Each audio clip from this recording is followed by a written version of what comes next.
Hey everybody, welcome back to Cooking with Grandmommy. We are continuing on with Thanksgiving preparation. Because remember, at Grandmommy's house, food is all about love and everybody's welcome, and Thanksgiving should be a house full. So go out in those highways and hedges and find those people and bring them in for Thanksgiving. So today we are going to be working on how to make the juiciest turkey with lots of broth. And you probably have never seen anything quite like this, but I learned it from the ladies in the South, and I have used it for years. It is so delicious. So let's get started.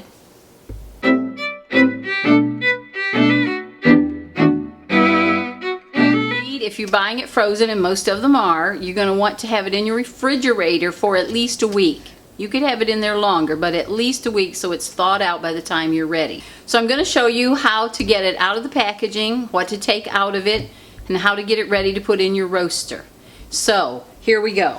This one has all the netting and the wrapping around it, so use some good scissors. I have these kitchen shears that just do a wonderful job. Cut all the netting off and get into the plastic bag. So we're going to cut all this off.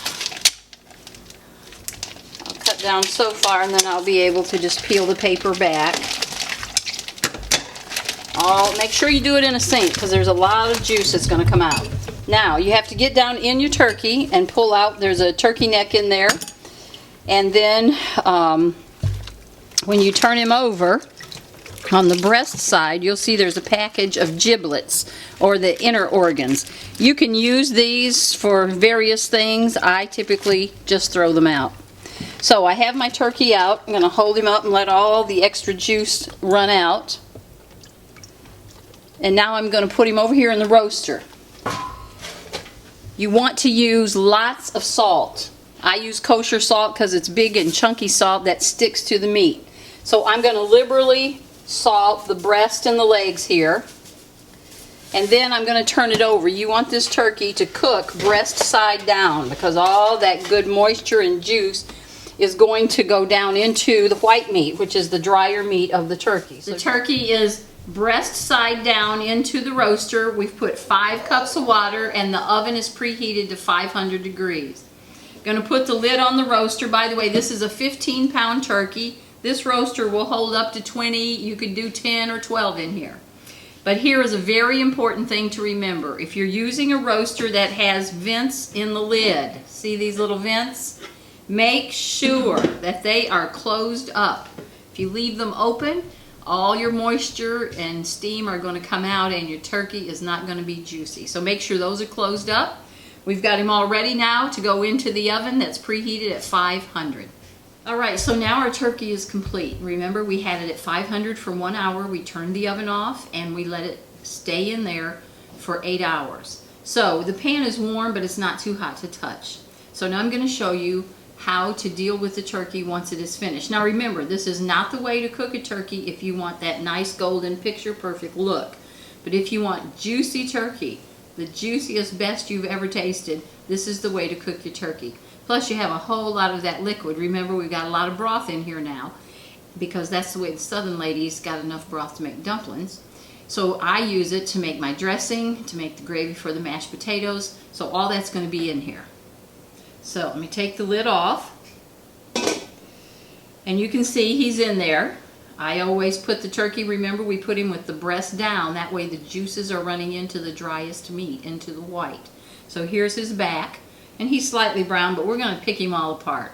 So I have 2 pans now, and I'm going to start taking him apart, and what we're going to do is I will put the skin and the extra, the bones and the things that we're not going to eat, I'll put up here.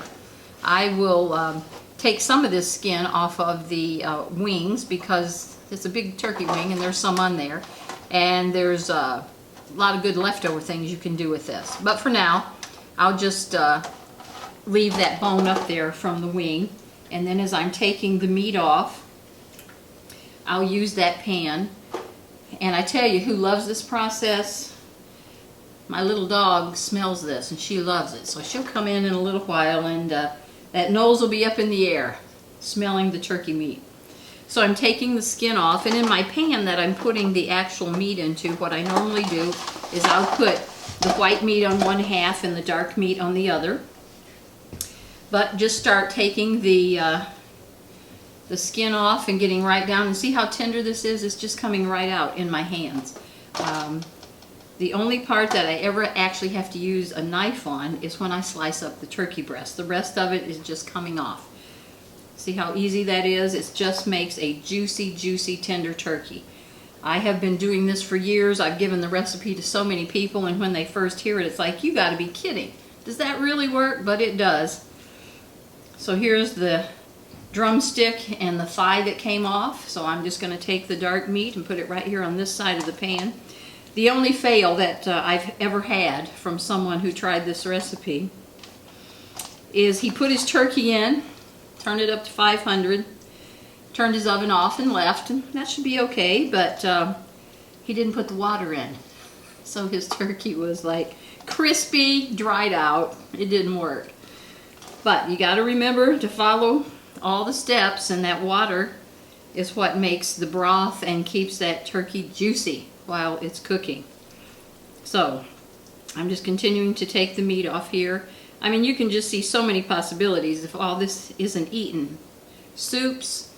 I'm going to show you a recipe for a delicious pot pie after Thanksgiving. And another thing about doing the turkey this way, you can do this ahead of time. So stick it in the freezer, and then on Thanksgiving just take it out and put it in the oven and warm it up before you serve it. Now, of course, when you're ready to serve, you can take all this out and you can put it on some nice platters. But using the 9x12 pans, or I'm using just these disposable aluminums, that just keeps it moist and warm until you're ready to serve it. I hope you're getting your Thanksgiving crowd together and inviting people to come and share. Getting your pies made up. See, a lot of what we've done already, you can make ahead, put it in your freezer, and that way you're not doing all the work on one single day. Although if you got a lot of help, that's fun to be in a kitchen. Kids can do a part of it. Family members can help out. Alright, now I'm going to turn him over. So the breast side is up. Let's take some more of these bones out. Trying to save all that good broth that I can in there. Peeling off the skin. Turkeys are on sale right now, so you can buy them anytime. So look at that. There's that turkey breast all in one beautiful piece. Now you can put it in the freezer just like this. Or if you're ready to serve it, let's say you've just made yours the night before and it's Thanksgiving Day, cut your breast in half like this. And then you want to turn it. What you can see is the grain of the meat goes this way, and you always want to cut against the grain because that's going to make it tender and easier to eat. So then just use your knife to cut round pieces of the turkey breast. They will come off in just little circles, and just put them on the side of your pan that's going to have the white meat in it. But you can see it's so tender. You don't have to do any of this slicing. I just like to cut that so it doesn't have the stringiness to it, and it just makes it a lot more tender when you're eating it at the table. So this is only one half of the breast. When I get finished, this entire pan will be full of turkey. This is a 15-pound turkey, by the way. And that will feed easily 15 people, maybe more. I like to buy a little extra so I have those leftovers for goodies later on. But you can see what a simple way this is to make your turkey. You simply put it in the 500-degree oven for 1 hour. You turn the oven off, do not open the door, and leave it in there for 8 hours. I put my turkey in at 9:30. At 10:30 I turn the oven off and I go to bed. And then in the morning my turkey is ready. I have all the good broth in here ready to go to make gravy for the mashed potatoes, to make the dressing with. So it's just very simple and easy to do.